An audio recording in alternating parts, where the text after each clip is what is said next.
اللہ تبارک و تعالیٰ نے انسان کو جو اختیارات دیے ہیں وہ محدود دیے ہیں۔ انسان کی آنکھ دیکھتی ہے لیکن دیوار کے پار نہیں دیکھ سکتی، اس کے کان سنتے ہیں لیکن اگر آواز دیوار کے پیچھے سے آئے تو پھر نہیں سن پاتے۔ عام انسانوں کو اللہ تبارک و تعالیٰ نے محدود اعضاء اور ان کی حدود مقرر کر کے نعمتیں عطا فرمائی۔ شاید کچھ لوگوں کا خیال ہو کہ یہ انسان کا ضعف ہے، یہ اس کی کمزوری ہے کہ وہ دیوار کے پیچھے دیکھ نہیں سکتا، دیوار کے پیچھے کوئی بات کر رہا ہو تو سن نہیں سکتا۔ یاد رکھیے گا، یہ انسان کی کمزوری نہیں ہے، یہ انسان کی پردہ پوشی ہے، یہ انسان کے لیے نفع اور فائدے کی بات ہے۔ اگر ہر شخص دیوار کے پیچھے دیکھے گا، لوگوں کے پردے کیسے قائم رہیں گے؟ اگر ہر شخص دیوار کے پیچھے کی بات سنے گا تو انسان کی پرائیویسی کا کیا بنے گا؟ انسان کی طبی ضرورت ہوتی ہے اس کی نجی اور پرائیویٹ زندگی۔ بہت ساری ایسی جگہیں ہوتی ہیں جہاں وہ پسند کرتا ہے کہ وہ اس طرح کا ہو کہ کوئی اس کے پاس موجود نہ ہو، کوئی اسے دیکھنے والا نہ ہو۔ اس میں وہ اپنے آپ کو سکون میں محسوس کرتا ہے۔ ہر وقت انسان کے لیے جلوت بہتر نہیں ہوتی، اسے خلوت کی بھی ضرورت ہوتی ہے، اور تنہائی میں اللہ تبارک و تعالیٰ نے بندے کو اطمینان عطا کیا ہوتا ہے، وہ مطمئن ہوتا ہے، آرام کی نیند لیتا ہے، آرام سے وہ اپنے اوقات کو گزارتا ہے۔ جس طرح اللہ تبارک و تعالیٰ نے ہمیں محدود اعضاء دیے ہیں اور ہمارے فائدے کے لیے دیے ہیں، ہمیں بھی چاہیے ہم کوئی ایسے کام نہ کریں جو اخلاقی حدوں کو پار کریں۔ آج بہت زیادہ شوق ہوتا ہے لوگوں کو پردوں کے پیچھے دیکھنے کا، اندر کی باتیں جانچنے کا۔ میں تمہیں بتاتا ہوں اصل بات کیا ہے، میں تمہیں ٹو لگا کے بتاتا ہوں میرے پاس خاص بات، میں تمہیں بتاتا ہوں دراصل واقعہ کیا ہے۔ جب اللہ تعالیٰ نے آپ کو محدود بنایا ہے تو یہ جستجو کرنا اور یہ تجسس کرنا اور کسی کی جاسوسی کرنا، یہ تو اخلاق کے بڑے کمزور ہونے کی علامت ہے۔ قرآن مجید میں اللہ تعالیٰ نے فرمایا، یا ایھا الذین آمنوا اجتنبوا کثیرا من الظن ان بعض الظن اثم۔ اے ایمان والو، بہت سارے گمانوں سے بچو، بے شک کوئی گمان گناہ بھی ہیں، بعض گمان گناہ بھی ہیں۔ ولا تجسسوا، اور جو چیزیں پوشیدہ ہیں ان کی جستجو نہ کرو، جو تم سے چھپی ہوئی ہیں۔ ولا تجسسوا، تم جاسوسی نہ کرو۔ آپ کبھی ان لوگوں کو دیکھیں جن کا مزاج جاسوسی کرنے کا ہوتا ہے، ٹو میں پڑنے کا ہوتا ہے۔ آپ کبھی ان کی نفسیات دیکھیں، بیچارے ہو کس طرح کے جاتے ہیں۔ آپ ان لوگوں کی روحانی زندگی کا اندازہ کر سکتے ہیں کہ کس قدر زیادہ وہ اتار چڑھاؤ کا شکار ہے، ذہنی کشمکش کا شکار ہے، فکری انتشار کا شکار، جو کسی کی جستجو میں ہے۔ بجائے اس پر کہ وہ اپنے لیے کچھ محنت کریں، اپنے حصے کی کوئی ڈیوٹی کریں، وہ دوسروں کی جاسوسی کر کے اپنا وقت بھی ضائع کر رہے ہیں، اپنے آپ کو وسوسوں کا بھی شکار کر رہے ہیں، اپنی روحانیت کو بھی متاثر کر رہے ہیں، اور اپنی زندگی کے قیمتی ترین لمحات کو ضائع بھی کر رہے ہیں۔ اور بعض لوگ ایسی باتیں بھی چاہتے ہیں، ایسی باتوں پر بھی تبصرہ کرتے ہیں جو ان کی ذمہ داری نہیں ہے، جو ان کی ڈیوٹی نہیں ہے۔ چلیں بالفرض کسی کے عیب کی اطلاع ہو بھی گئی تو اس کے لیے تو صرف دو ہی باتیں ہیں، یہاں تو آپ جائیں گے اور بڑی حکمت اور دانائی کے ساتھ اس شخص کو تبلیغ کریں گے،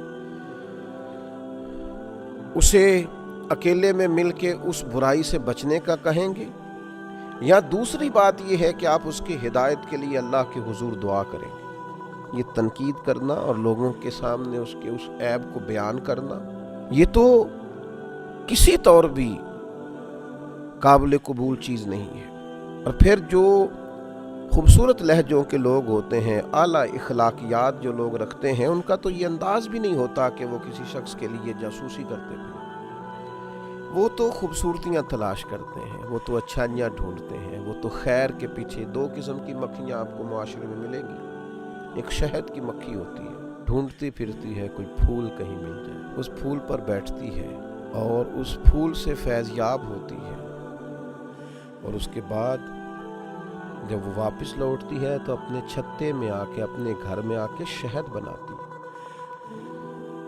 جس میں اللہ تعالیٰ نے شفا رکھی۔ اور ایک مکھی آپ کو ایسی بھی ملتی ہے جو گندگی پہ بیٹھتی ہے، کسی زخم پر بیٹھتی ہے، وہ پھر کرتی کیا ہے؟ وہ جہاں بیٹھتی ہے بیماریاں پھیلاتی ہے، اس لیے کہ جب وہ نکلی تھی، جب اس نے ارادہ کیا تھا تو اس وقت ہی منزلیں ہی الگ الگ تھیں۔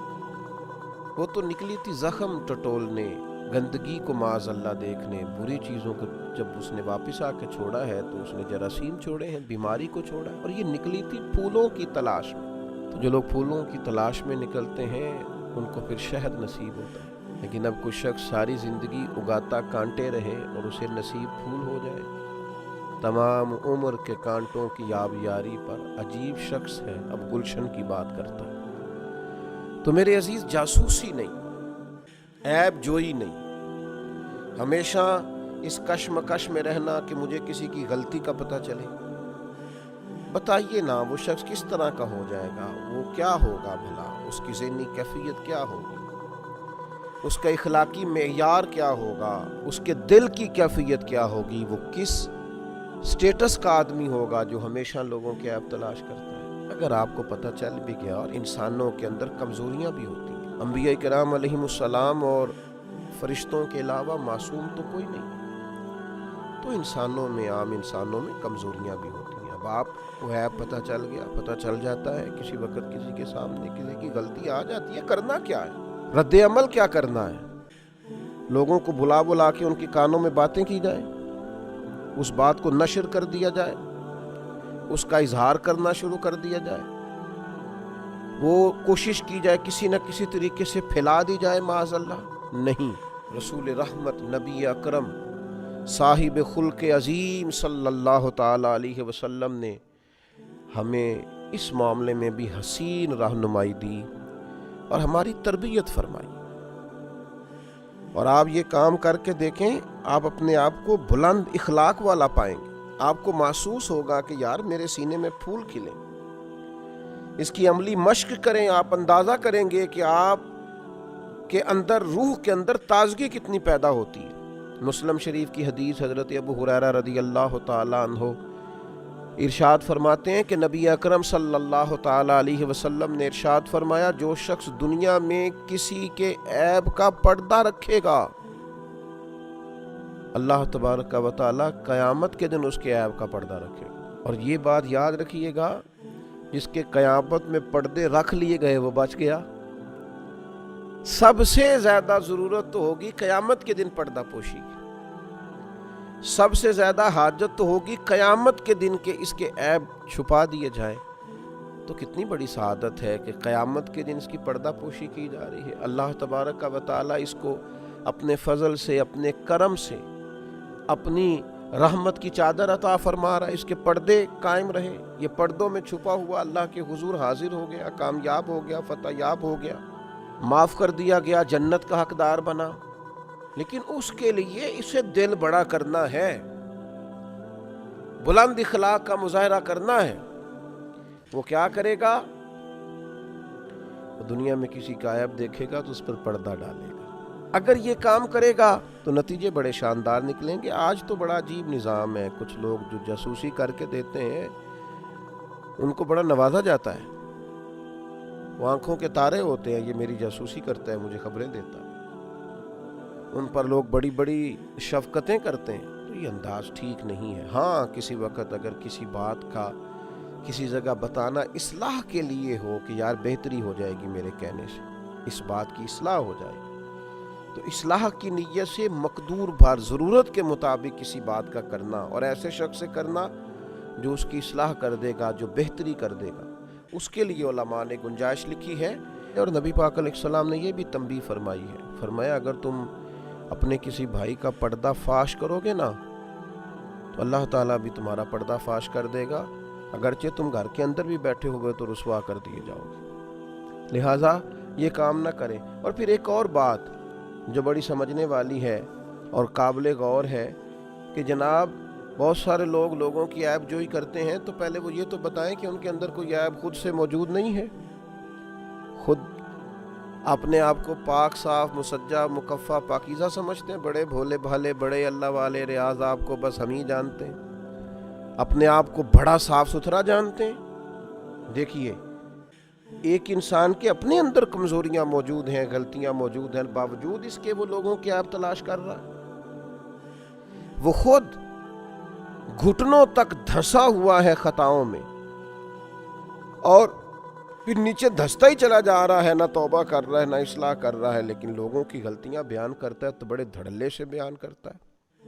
اور ڈھیر سارے سوسائٹی میں لوگ آپ کو ملیں گے جو باتیں کر رہے ہوتے ہیں لیکن از خود بھی ان کے اندر بڑی کمزوریاں پائی جاتی ہیں۔ نبی اکرم صلی اللہ تعالی علیہ وسلم نے ارشاد فرمایا، جب تم اپنے کسی ساتھی کے عیب ذکر کرنے کا ارادہ کرو نا تو پہلے اپنے عیبوں کو یاد کر لیا کرو، اپنے اوپر پہلے غور کر لو۔ برے بندے نو لبن ٹوریا تے جگ تے ملیا نہ کوئی، اپنے اندر چاتی پائی تے میتھوں برا نہ کوئی۔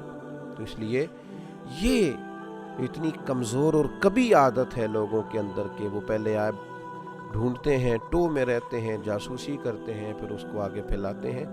یہ مسلمان کے اخلاقیات تو اس کی بالکل اجازت نہیں دیتے۔